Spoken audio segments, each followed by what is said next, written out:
ব্রাহ্মণবাড়িয়ার বিজয়নগর উপজেলা সীমান্ত দিয়ে গভীর রাতে ৭৫০ জনকে ঠেলে দেওয়ার চেষ্টা করেছে ভারতীয় সীমান্তরক্ষী বাহিনী বিএসএফ। তবে বর্ডার গার্ড বাংলাদেশে বিজিবি ও স্থানীয় জনতার প্রতিরোধের মুখে পিছু হটে বিএসএফ। বৃহস্পতিবার ১৫ মে দিবাগত রাত ২টার দিকে বিজয়নগর সীমান্তে এ ঘটনা ঘটে। একাধিক সূত্র জানায়, বিভিন্ন সময় ত্রিপুরায় আটক ৬০০ জনের বেশি এবং রাজস্থানে আটক ১৪৮ জনকে পুশিনের সিদ্ধান্ত নেয় বিএসএফ। আটকদের মধ্যে বেশিরভাগ বাংলাদেশি, সঙ্গে কিছু রোহিঙ্গাও রয়েছে। সবশেষ বৃহস্পতিবার রাত ২টার দিকে বিজয়নগর উপজেলার সিঙ্গারবিল ইউনিয়নের সীমান্ত দিয়ে ওই ৭৫০ জনকে পুশিন করতে জড়ো হয় বিএসএফ। খবর পেয়ে সতর্ক অবস্থান নেয় বিজিবি, সঙ্গে যোগ দেয় স্থানীয় লোকজন। মসজিদের মাইকে ঘোষণা দিয়ে সিঙ্গারবিল, বিষ্ণুপুর, নলঘরিয়া, মেরাসানি, নোয়াবাদী সীমান্তের শত শত লোক লাঠি সোঁটা নিয়ে সীমান্ত এলাকায় জড়ো হয়।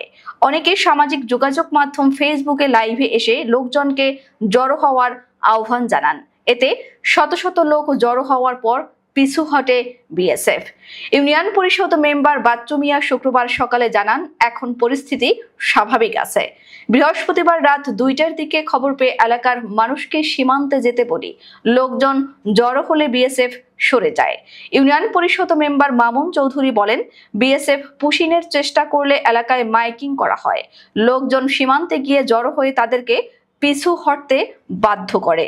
তবে কতজনকে সীমান্তে আনা হয়েছিল সেটা নিশ্চিত করে বলতে পারছি না। বিজয়নগর উপজেলা নির্বাহী অফিসার সাধনা ত্রিপুরা বলেন, সীমান্তের পরিস্থিতি স্বাভাবিক আছে। পুশিন চেষ্টার খবরে জনগণ ও বিজিবি তা প্রতিহত করেছে। এখনো সতর্ক অবস্থানে আছেন সবাই। বিজিবি ২৫ ব্যাটালিয়নের অধিনায়ক লেফটেন্যান্ট কর্নেল জব্বার আহমেদ সাংবাদিকদের জানান, সীমান্তে বিএসএফ পুশিন চেষ্টার খবর পেয়ে সতর্ক অবস্থান নেয় বিজিবি। পাশাপাশি উৎসুক জনতাও সীমান্তে জড়ো হয়। সীমান্তে পরিস্থিতি বর্তমানে স্বাভাবিক আছে।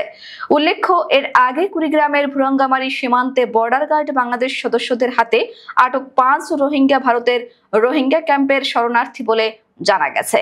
তাদের বাংলাদেশে পুশ ইন করেছে ভারতের সীমান্তরক্ষী বাহিনীর সদস্যরা। আটক রোহিঙ্গারা একই পরিবারের সদস্য। তাদের কাছ থেকে জাতিসংঘের শরণার্থী সংস্থার নিবন্ধিত কার্ড জব্দ করা হয়েছে। বৃহস্পতিবার রাতে বিষয়টি নিশ্চিত করেছেন কুড়িগ্রাম ২২ বিজিবি ব্যাটালিয়নের অধীন সোনাহাট কোম্পানি ক্যাম্পের কমান্ডার সুবেদার আয়ুব হোসেন। তিনি জানান, স্থানীয় বাসিন্দাদের দেওয়া তথ্য অনুযায়ী গত ৭ মে সকালে চরভুরঙ্গামারী ইউনিয়নের ভাওয়ালকুড়ি সীমান্তের নতুন হাট বাজার এলাকায় ৫ রোহিঙ্গাকে আটক করা হয়েছে। জিজ্ঞাসাবাদে আটক রোহিঙ্গারা জানিয়েছেন, ভারতের বিএসএফ সদস্যরা তাদেরকে বাংলাদেশে জোরপূর্বক পাঠিয়ে দিয়েছে। আটক রোহিঙ্গাদের কাছ থেকে ভারতের আসামের মাটিয়া রিফিউজি ক্যাম্পের ইউএনএইচসিআর এর কার্ড উদ্ধার করা হয়েছে।